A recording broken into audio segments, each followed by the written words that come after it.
Most people think fear is the enemy. Napoleon Hill knew the opposite. Fear is a signal. A compass. A hidden energy that, when mastered, can make you unstoppable. But no one teaches this part of his philosophy, because it's not comfortable. It's not think positive. It's think precisely. You've been told to avoid fear. To silence it. But Hill discovered that fear, when understood, becomes a generator of faith, creativity, and wealth. The same energy that builds prisons can build empires. It's all about how you use it. So in this video, we're not going to talk about getting rid of fear. We're going to decode how to transmute it into focus, power, and purpose. Because once you learn to think like this, you stop running from life, and life starts running toward you. Napoleon Hill warned that fear is man's greatest enemy. But fear doesn't scream, it whispers. It hides in hesitation, procrastination, and the constant search for certainty. It's the quiet voice that says not yet every time you're about to change your life. Most people call it logic. Hill called it spiritual paralysis. Fear is clever, it disguises itself as caution, humility, or even self-discipline. But its real mission is to keep you exactly where you are. It tricks the subconscious into believing that safety equals survival, even when that safety is a cage. That's why so many live within invisible limits, never realizing the bars were built by their own thoughts. The tragedy isn't that people feel fear, it's that they obey it. Every dream postponed, every opportunity ignored, every excuse repeated reinforces the frequency of anxiety. And in that vibration, abundance can't enter. Because fear doesn't just freeze your body, it lowers your energy. And that's where the cycle begins. Napoleon Hill taught that every emotion carries a vibration, and fear is the lowest of all. It drains the mind of creativity, the body of energy, and the spirit of faith. Fear contracts everything it touches.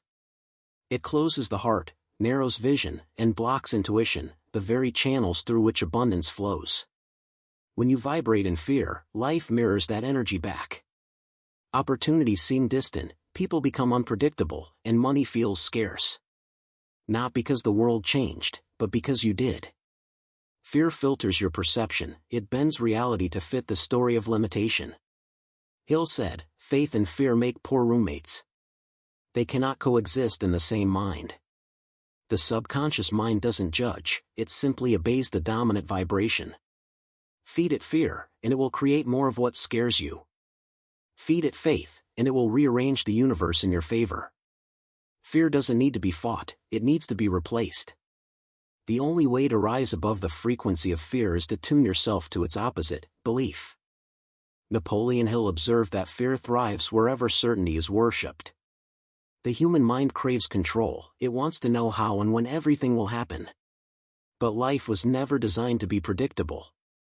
Fear feeds on that tension, whispering, if you can't control it, you can't trust it. And so, people trade freedom for familiarity. Control is an illusion, a mental trick disguised as safety. The more you cling to it, the tighter fear's grip becomes. Hill called this the hypnotic rhythm of indecision. Every time you wait for perfect timing, you strengthen the habit of hesitation. The irony? Success always hides behind uncertainty. The unknown isn't your enemy, it's your next level. When you release the need to control, you stop resisting life's flow. Energy begins to move again, ideas appear, synchronicities happen, courage returns. Hill wrote, do not wait. The time will never be just right. The moment you surrender control, fear loses its food source.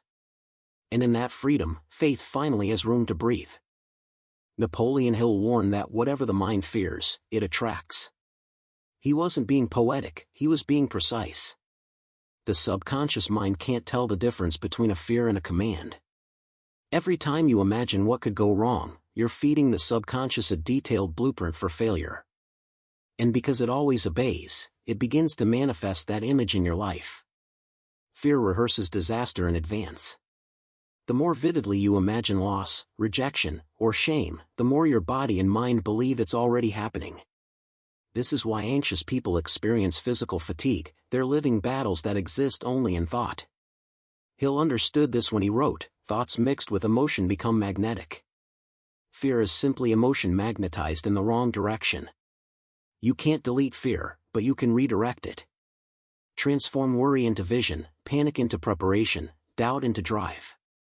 The subconscious mind is neutral, it doesn't resist, it repeats. Once you give it new images, new language, new beliefs, it will just as faithfully create success as it once created failure. But first, you must take command of what you imagine. Napoleon Hill believed that fear could be trained out of the mind, not by denial, but by deliberate reprogramming. The subconscious, he said, is a loyal servant. It doesn't care what you feed it, it only multiplies what it receives. So if you constantly imagine danger, it becomes your reality. But if you consistently feed it faith, it turns that belief into results. Reprogramming fear begins with awareness. Every anxious thought is an opportunity to choose again. Hill advised repetition, daily affirmations of courage and purpose, because repetition imprints truth deeper than fear ever could. Modern neuroscience agrees. Every time you focus on faith instead of panic, you rewire the brain toward peace and confidence. Faith is not blind hope, it's mental discipline. It's the decision to trust in progress even when proof is missing. Hill wrote, "Faith is the head chemist of the mind. When mixed with clarity and action, it dissolves fear at the root. Each time you respond with calm instead of chaos, you shift your frequency, from victim to creator, from survival to expansion." Napoleon Hill discovered that courage isn't the absence of fear, it's mastery over it. He wrote, "No man is ever defeated until fear has taken over his mind. But fear can be transformed. It's raw energy, waiting for direction. The same vibration that freezes you in place can, when redirected, become momentum. The key is to feel it, and move anyway."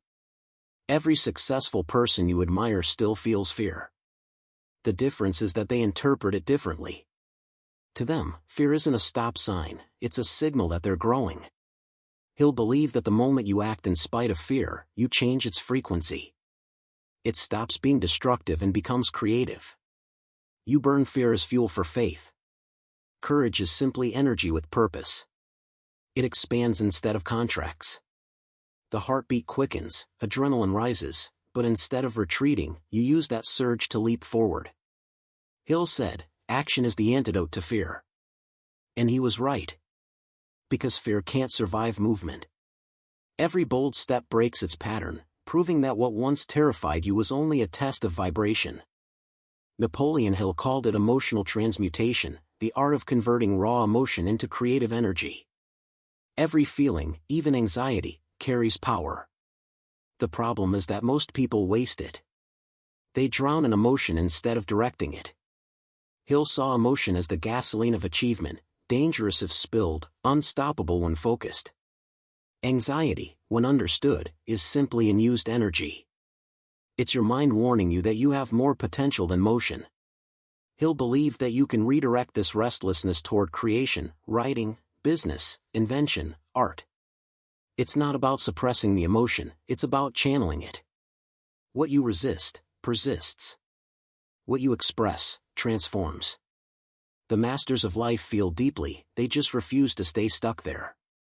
They use emotion as information, not identity.